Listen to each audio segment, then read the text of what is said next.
네, 비상계엄과 탄핵으로 정치, 경제의 불확실성이 최고조에 달하고 있는데 장기적으로 우리 경제에 더 큰 충격을 줄 수 있는 묵직한 숙제가 던져졌습니다.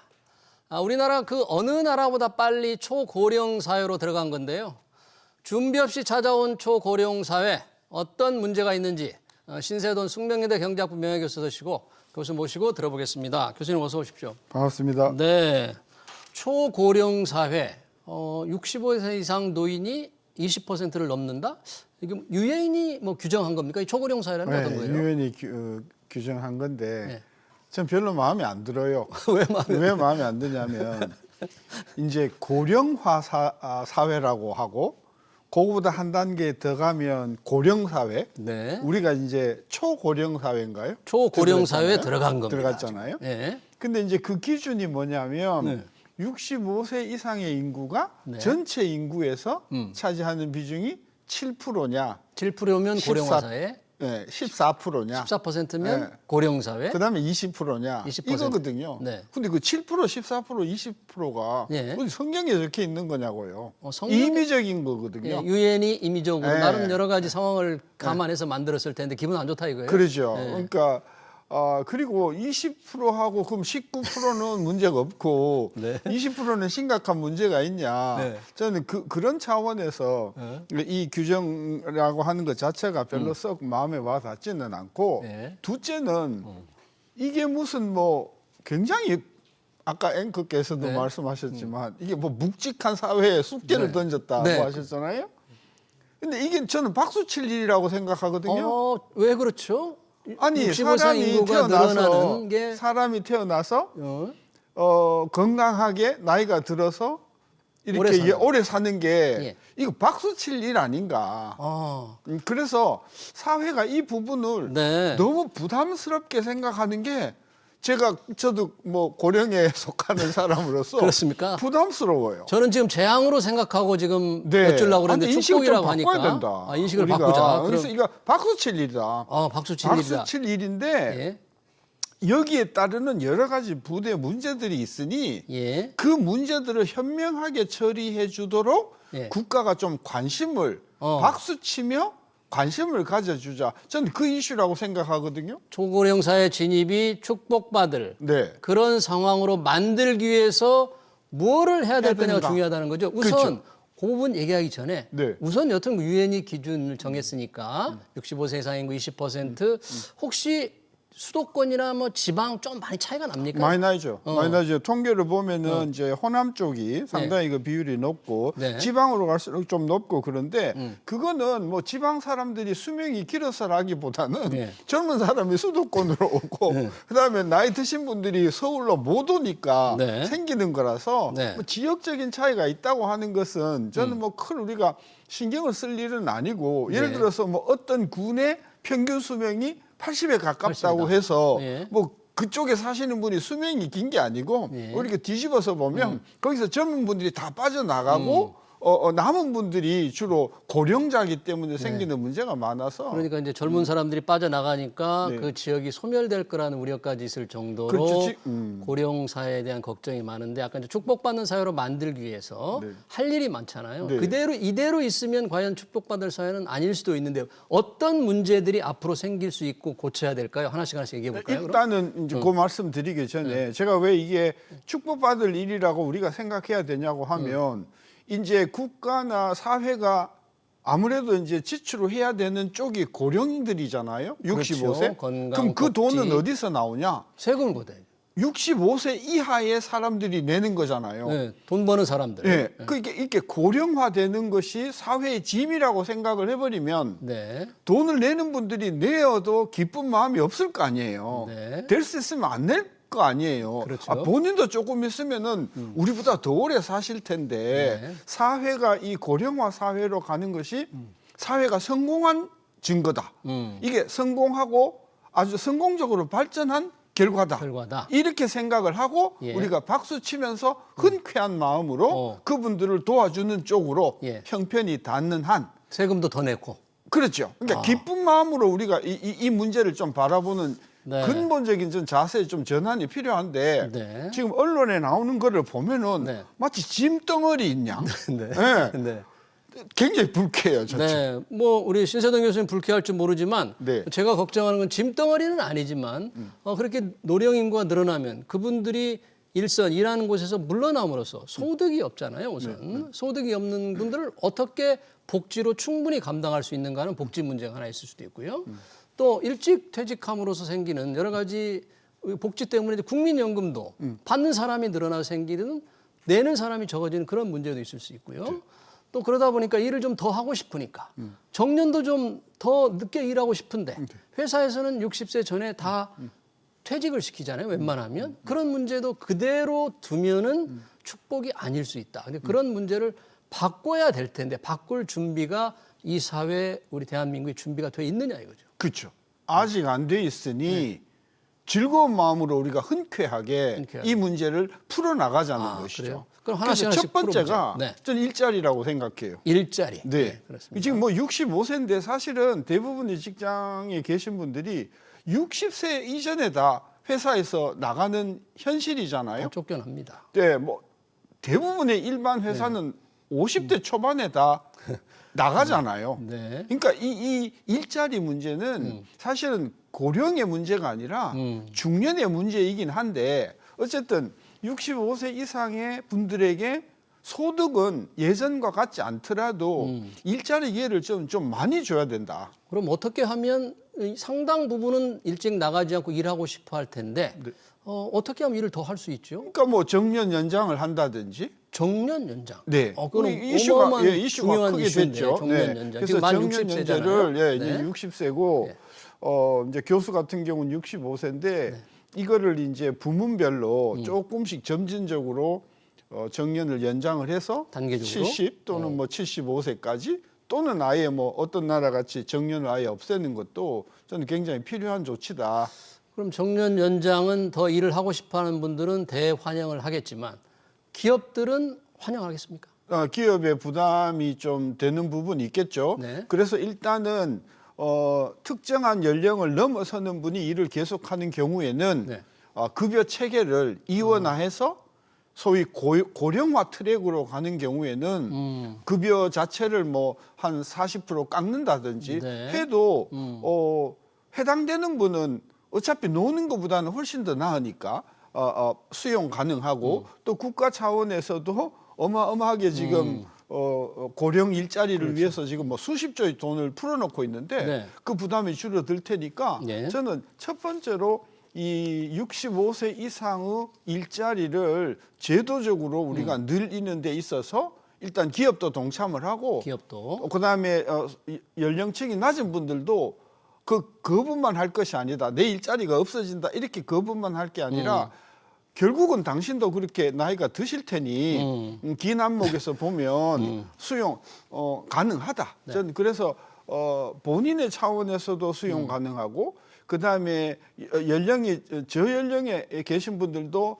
환영하고 또 국가적으로 이제 기업이 아까 좀 수용하기 어려운 네, 부분이 기업이 있다고 좀 하면 부담스럽게 느끼기 때문에 그런 경우에는 그 고령 트랙에 계신 분들에 대한 여러 가지 그 제도적인 뭐 혜택을 그죠? 뭐 여러 가지 보험이라든지 이런 데 있어서 지원을 해주고 그러면 사실 이웃 일본에서는 이미 정년을 늘렸는데 우리가 정년 연장이라고 일률적으로 정년을 늘린다면 제가 만 55세에서 60세로 늘릴 때도 그런 걸 겪었는데요. 기업들이 이제 반대가 많을 테니까 뭐 좀 계속으로 일을 할 수 있게 계속 고용이라는 이름으로 형태로 좀 합의를 해보자 해서 정부가 경사노위에서 노동계, 재계, 정부에서 얘기를 해보려고 했습니다만 정부가 적극성을 안 띄었는지 아니면 기업의 반대가 많았는지 아무런 진전이 없어요. 방금 말씀하신 대로 그런 제도적 변경이 필요한데 진전이 안 된다 이런 얘기죠. 그렇죠. 네. 그러니까 그 문제는 정부에게도 좀 적극성이 없다는 비판을 할 수가 있겠죠. 예. 왜냐하면 지금 뭐 특히 최근 한두 달 사이에는 온통 국민의 그 관심이 계엄과 탄핵으로 지금 다 빠져 있기 때문에 그 경사노위에서 주도할 정부에 대한 신뢰도가 네. 땅에 떨어졌잖아요. 이제 이런 판국에서 정부가 이니셔티브를 갖기도 어렵고, 네. 그다음에 이제 제도권 노동단체에서는 자기네들 이해관계에 따라서 네. 굉장히 강력한 목소리를 내는데 예. 사실 대한민국의 근로자 중에서 제도권 노조에 가입한 분이 지금 20%가 채 안 되는 상황에서 사실은 80%의 비노조 근로자들의 이익이 네. 대변되는 그런 소리가 없기 때문에 그것도 문제고. 근데 더 중요한 것은 뭐냐면 지금 40대, 50대, 60대 아직 고령이 되시지 않은 분들이 야, 우리도 10년 뒤에는 저 당해. 네. 그러니까 지금 이 제도를 확실히 우리가 다져놓자는 차원에서 국민적인 동의를 가지고 네. 그리고 정부나 노조의 입김을 제대로 받지 않는 어떤 중립적인 뭐 국회가 주도하든지 해서 이 고령화 사회에 따르는 일자리 문제를 해결하는 범국가적인 전 기구를 만들어서 하나하나 저는 저 벽돌을 쌓아 나가야 된다. 고령화 사회 문제를 해결하기 위한 범국가적인 기구를 하나 만들자는데 관련해서 좀 작은 거지만 아까 이제 젊은 층들의 조금 꺼리는 문제에 대해서 노인층이 나이 든 분들이 퇴직을 덜 하고 계속 일을 하게 되면 젊은 층의 일자리가 줄 수도 있다는 그런 불안감을 좀 덜어주는 것도 그렇게 쉬운 일은 아닐 것 같아요. 그분들이 젊은 층들이 그렇게 느낄 수 있는 걱정. 근데 이제 제가 이 이슈를 우리가 여러 번 다뤘었는데 의외로 젊은 층들이 이 문제에 대해서 그렇게 심각하게 반발을 하지 않는다는 제가 언론 보도를 받았어요. 아, 그래요? 제가 그 문제는 해결할 수 있다고 보는 게 네. 지금 그 65세, 70세 분들 중에서 예를 들면은 뭐 교수를 하다가 네. 또는 뭐 전문인으로 있다가 변호사를 하다가 의사를 하다가 은퇴하신 분은 일 하락해도 하고 싶지 않으실 거예요. 경제적인 바탕이 되니까. 네, 네. 근데 그분들한테 우리가 뭐 의사 자리를 계속해라. 이러면은 젊은이들이 그럼 내 자리는 어디냐 이러겠지만 지금 사회 문제가 되는 분들은 중위소득 또는 그 이하를 받는 어려운 분들, 네. 우리가 소위 노인 빈곤이라고 하는데 네. 이분들이 생계가 어렵기 때문에 네. 이분들을 위한 일자리를 만들어 주자. 네. 이런 취지로 만약에 정부가 적극적으로 일자리를 만든다고 하면 그 일들은 사실 굉장히 힘든 일이 될 테고 예.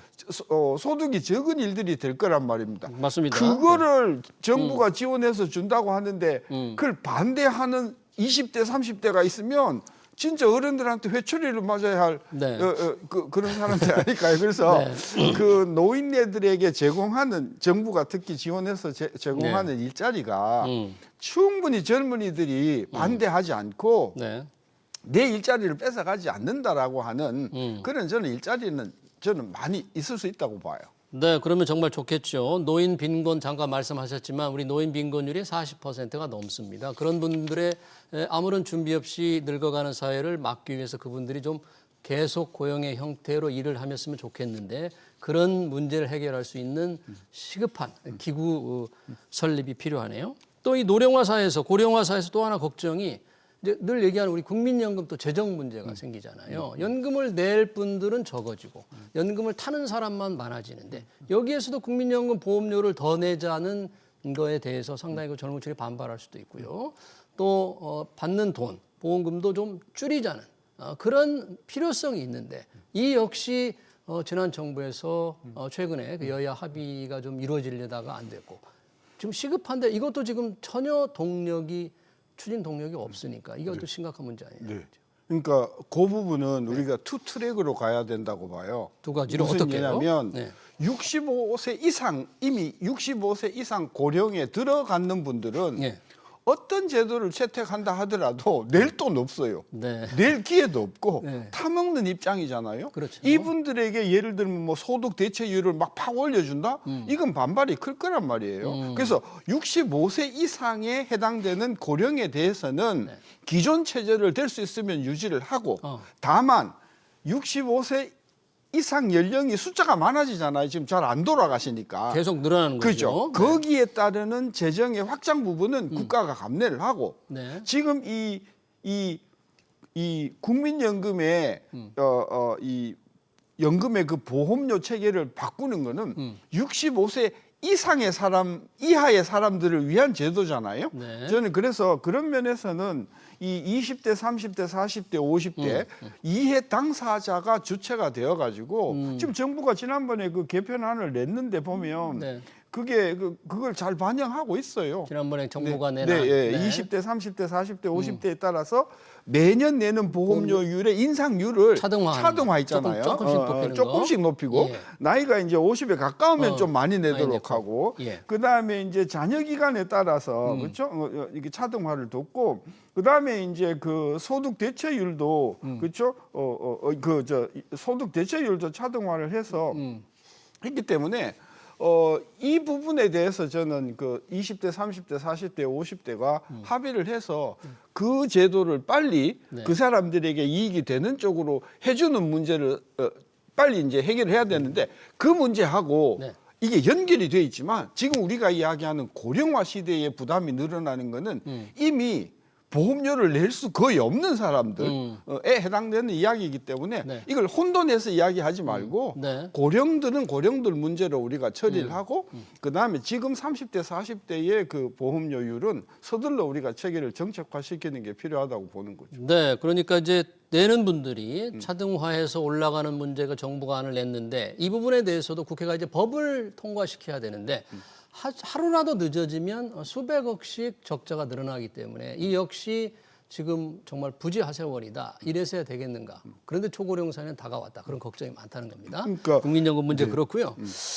이제 초고령사 65세 이상이 20%를 넘는다고 하니까 야, 노인 기준이라는 게 있지 않습니까? 아까 65세 노인이라고 부르는 것도 좀 불만이시라고 했는데 노인복지법에 노인 기준 65세인데 이걸 좀 올리자. 대한노인에서도 뭐 이렇게 주장을 하고 있다면서요? 네. 이걸 뭐 올리는 게 단순히 해결되는 그냥 올릴 수 있는 건 아닐 텐데 어떻게 생각하세요? 올리는 문제. 저는 올려야 된다고 생각해요. 올려야 된다. 네, 올려야 된다고 생각하고 사실 65세면 진짜 뭐 육체적으로 거의 청년에 준하는 분들이 많으시거든요. 네. 이미 저도 70대에 속했지만 네. 70대도 진짜 청년 같은 분들이 많거든요. 네, 건강한 노인들. 네, 그래서 저는 개인적으로 70이지만 네. 저보고 노인이다 그러면 기분이 아주 불쾌하거든요. 네, 저는 그래서 일단 우리 사회에 노인이라는 말을 좀 안 썼으면 좋겠어요. 네. 그냥 고령자. 고령자. 야, 여튼 그런 분들에 대해서 기준이 지금 만 65세, 65세죠. 65세가 고령자인데 노인인데 이걸 올릴 경우에 그동안에 그분들에게 지급되던 각종 복지 혜택이 떨어지잖아요. 그게 문제. 그러니까 그 경우도 기존에 이미 해당된 분들은 논외로 치고 그분들 계속 그대로 가고, 계속 가고. 그다음에 앞으로 되실 분들은 예를 들어서 금년에 65세가 될 분들은 그죠? 내년 66세서부터 혜택을 주고 예. 뭐 이렇게 매년 조금씩 우리가 늦춰가면 해결할 수 있는 문제라고 보고 네. 그래서 좀 우리가 큰 안목으로 긴 안목으로 좀 이 고령화의 예. 기준을 늘려가는 문제에 대해서 좀 긍정적으로 좀 생각해 줬으면 좀 사회가 건전하지 않겠나. 네, 조금 나이가 연세가 드신 분으로서의 주장이 아닌가. 젊은이들도 공감을 할 수 있을지는 제가 모르겠습니다. 반가운 소식이 있다면 최근 출생과 혼이 늘고 있다는 겁니다. 아이 울음소리가 많아지면 상대적으로 노인 인구 비중이 줄어들 수도 있는데 이게 조금 정말로 반가운 소식이에요. 10월에도 출생아 수가 늘어서 4개월 연속 출생아 수가 지금 늘고 있다면서요? 어떻습니까 지금? 근데 난 그 통계가 나오면서 뭐 결혼을 많이 하고 있다. 결혼을 좀 늘고, 출생이 늘고 있다. 늘고 있다. 그러니까 뭐 굉장히 뭐 심지어는 뭐 대통령실의 경제 수석인가 정책실장은 우리가 그 혼인 저출생 정책을 대책이 효과. 성공적으로 저는 아니라고 생각해요. 그럼 왜 뭐, 아니냐면 왜요? 지금 30대 인구가요. 네. 다른 연령층은 다 주는데 20대, 10대, 20대, 40대 다 연령이 주는데 네, 인구가 주는데. 30대만 인구가 지금 거의 전년에 비해서 70만 명 늘어나고 있거든요. 그 인구가 늘었다. 그거 왜 느냐 하면은 그분들이 태어날 때 지금 30대가 태어날 때 네. 그때 경기가 되게 좋고 그래서 그때 출산이 많았다. 출산이 많았어요. 그러니까 인구가 많다 보니까 결혼을 많이 하고 결혼을 많이 하다 보니까 출생아가 늘어나는 거거든요. 네. 저는 이 추세는요. 네. 5년 정도 안 지나서 다시 줄어드는 추세로 저는 바뀔 거라고 생각하거든요. 그래요? 그러니까 저출생 대책의 효과라기보다는 인구 구성에 바뀌는 것 인구 때문에 일어난 구조- 일어난 일시적인 현상이다. 현상일 수 있다. 그죠. 뭐 반가운 소리인 줄 알았더니 조금 그래서 이 우울하네요. 문제를 너무 그렇게 정부의 정책이 성공한 것이다. 뭐 또 그리고 뭐 이 뭡니까 저출생의 추세가 네, 끝났다. 끝났나? 뭐 이렇게 생각하는 거는 나가도 한참 나갔다. 저는 네. 그래 봐서 지금 이것은 일시적인 현상이기 때문에 네. 이 문제를 우리가 해석할 때 좀 조심할 필요가 있다. 그래 보는 거죠. 잘 알겠습니다. 초고령 사회 진입에 대비하기 위한 과제들 그리고 저출생에 대한 출생 증가에 대한 인식 새로운 시각으로 들어봤습니다. 네, 지금까지 신세돈 숙명여대 경제학부 명예교수였습니다. 교수님 고맙습니다. 반갑습니다.